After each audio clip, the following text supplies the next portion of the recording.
Been on this phone in a while, honey. I'm gonna try not to be too long and too long-winded, but I do want to get this out. The reason why I titled this video, I am Peach McIntyre. Though I am not physically, as you can see, her, I can very well identify with what's going on. And this is probably the third video that I made, but this is the first time I've gone live. And I feel, okay, let me stop. Let me go back. So in the beginning, I was like, oh, okay, I'm like, her mom wrong, da da da da da. But as time progressed, I started to call her out to say, the way you're doing it is wrong. And I would like to apologize because I was wrong for that part of my statement, because I can't tell a person how to feel about their story during their healing process. So again, I was wrong for saying that part. I'm saying this because this is like an open diary to her life, and she's sharing it with the world. And then could you imagine sharing all the things that you could not share, or if you did share as a child, you was gonna get your, whatever. I don't know what circumstances was. But I'm saying this because I say hashtag I am her, because I can identify with parts of her life. No, I will not go and tag none of my people or nothing like that, because I'm in a different part of my healing journey. I'm right here. I'm ready to leave everybody and everything behind. I'm good. Okay. And it took me a long time to get to this point, and I'm 42. So I can remember back in 2015 when my real father died. And up to him passing away, I was still angry. I wouldn't even go see him I would not go see him. And I can remember feeling that way. But I'm not his only child. It was others that did not go see him. But to me, I felt like it was a lot of unresolved things.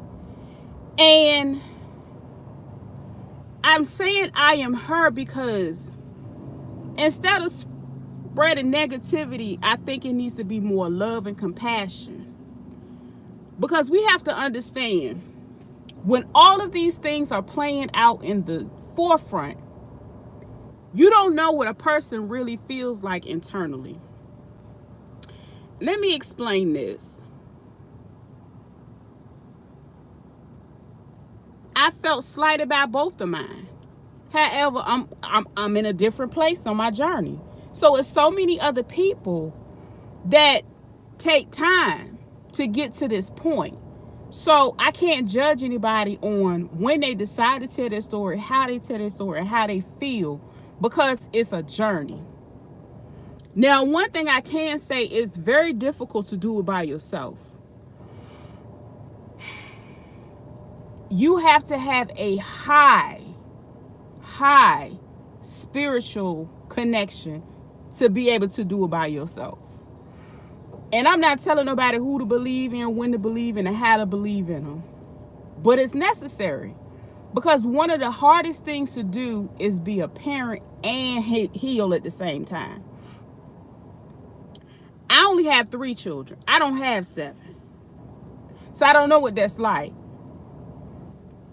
And my kids are spaced out. So I don't know what that's like to have a whole bunch of little children. But to have the energy, the love, the compassion, and to sit and do the self-work, to know, okay, it's certain parts of me I need to work on, I need to heal, because I want to raise better young people. And I get that, and I see that in every aspect of her being a mother. But again, like I said, back in my early 30s, I can remember all of that coming back like a ton of bricks. I ain't have nobody to talk to it about.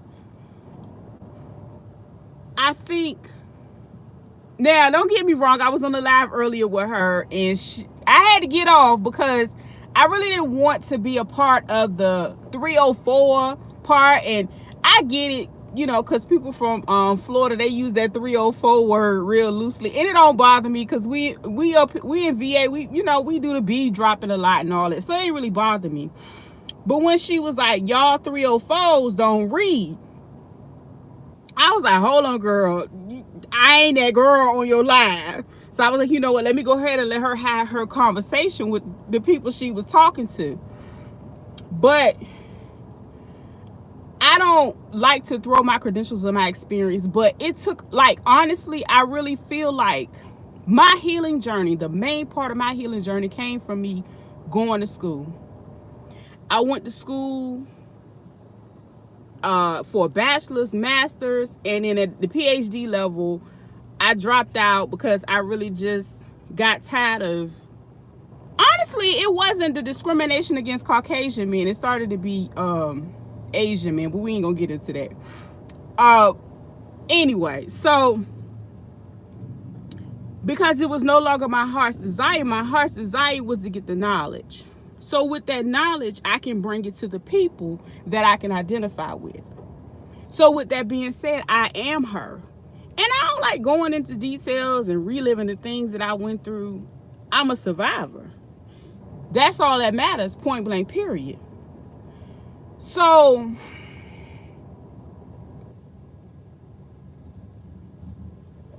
now let's deal with going back and forth with these siblings. What is the end goal? I get it.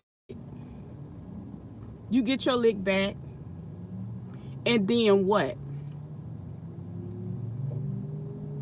Because even with my credentials, I still look to you as a successful businesswoman.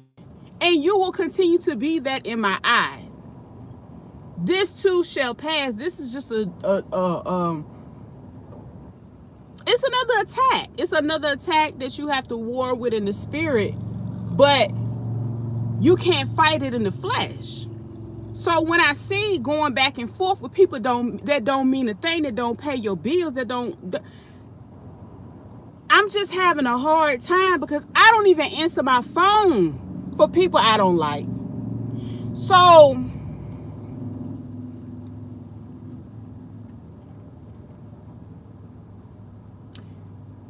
I'm going to say this. I don't agree with the things that are being said as it relates to your father, but I remember being in that space. I remember having a cousin that shared a story about her dad not being there. Her dad passed and she had to pay for his funeral or whatever the case may be. So when my dad passed, I remember him, before he went, he told me, he said, oh, my sister just waiting for me to go because she got an insurance policy on me. He been told me that. So I, you know, that wasn't my business. I talked to him every now and then. So that was one of the things he told me. But when it was time and he was in the hospital, when she was able to finally get him to go to the hospital, because he had cancer. And she stopped communicating with me when she noticed that I wasn't going to pay for it. And these can be some of the ugliest times when people, they say babies, funerals, funerals, or something else, something else. But those are some of the most tough times that families go through. They fight and they bicker amongst one another. But this is the thing. I could never see myself arguing with somebody that I don't even talk to on a regular basis. So getting into that healing space, you will get there. And when you get there, you already on fire. Girl, wait till you get there. I just want to send her hugs, love. You are more than enough. You've always been more than enough. The thing is, the level of boldness that you exhibit couldn't be stopped. You know, having your voice is one of the things. It's one thing, but to be able to use it and use it to uplift people, help people, grind, do what it is you need to do. It's okay to heal. I think some of us are a little bit more scared of healing because, you know, we looking like, oh no, that's gonna make us soft, because when I'm ready to say something to such and such, I need to be ready to fire back. I'm gonna tell you something. I lost my grandmother when I was 13. She was unalive by her boyfriend's son. Okay? And that was one of the most traumatic times of my life, because I remember finding out about her unaliving when I went to school the next day and I read the newspaper, and my mama could have just kept me at home instead and told me what happened. We ain't gonna get into that. But that's just like a crumb of the things that I survived. So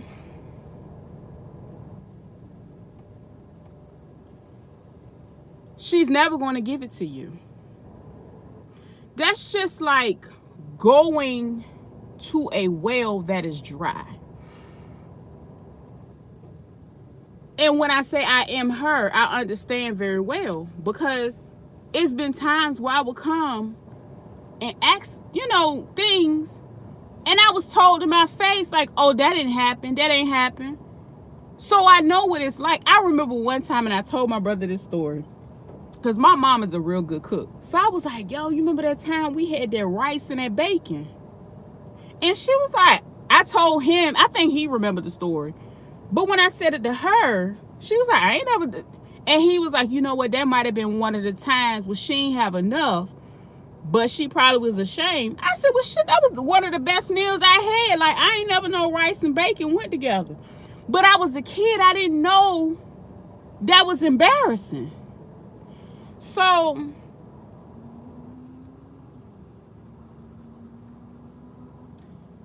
you got to understand the place that a person is when they parent is going to be a reflection of the things that they've been through. If they have no idea of like where to start the healing journey, 9 times out of 10 they will never heal, or start healing later in life. Or you are the one that's set in that position to be like, you surpassed it all. Like, I feel like getting out and shouting in my car, because you are doing the opposite of what you saw. You did not settle for a Section 8 voucher. You did not settle for food stamps. You wanted to get up out of the hood, but the thing is, you can't judge another person if they ain't there, if they ain't got out of there. But you can be thankful in the place that you are, because at least it sets that separation. And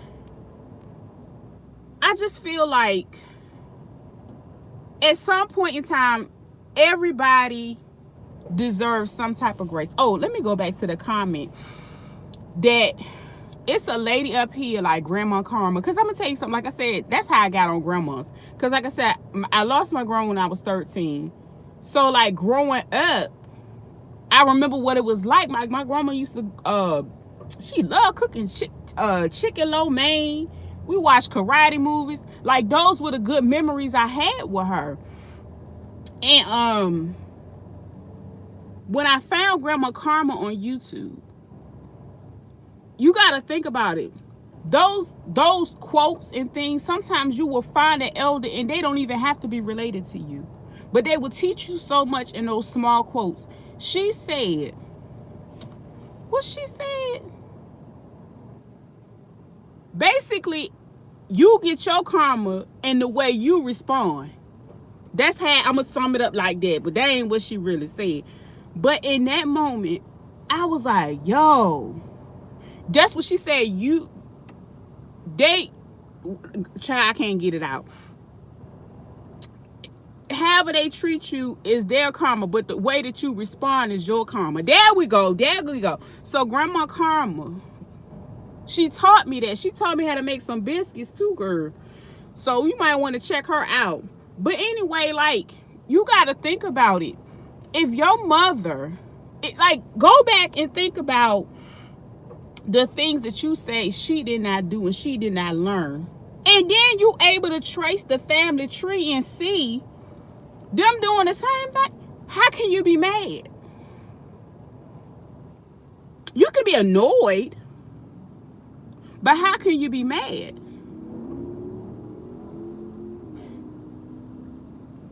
I'm gonna just say this. I still love you, girl. I'm rooting for you. I'm sending prayers, love, and healing. Because one thing that I did not expect that hit me like a ton of bricks. And I had a stepdaddy. And I can identify my stepdaddy was the best parent I had he was better than my mama and my own daddy. And I'm going to say that on the record. Because he was the only one that taught me about life. And when he was transitioning, I would leave and go sit at his bed with my books studying.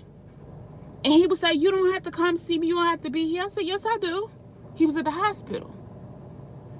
Okay? That man loved me and he did not have to.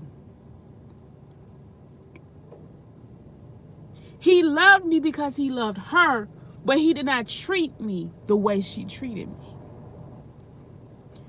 That's one of the things you said about your stepdaddy. So again, one of the things I never anticipated, and I didn't go on a rant about him going and stuff like that. No, I would not go see him. I would not be in it because anytime I did ask him for advice, oh, you need to go talk to your mama about that. He know I couldn't talk to her and ask her nothing. So at that point, I was already grown and I was on my own and I was fine with it. But what you have to understand is sometimes afterwards, it'll hit you like a ton of bricks. So I would tread lightly on those words because words are very powerful. We can't take them back. So with all that bickering, and yeah, it's exciting for the people and it's things that you've been saying. But look, like, again, Grandma Karma said, your reaction is your own karma. So I'm just going to say Grandma Karma was right about that. Because my reaction was similar to yours. Like, F him, woo, woo. But at the same time, it's like a person can't give you what they don't have. I won't elaborate on how some of the people were brought up, but I will say this. Some people claim that broken people, you know, don't hurt other people. That's a daggone lie.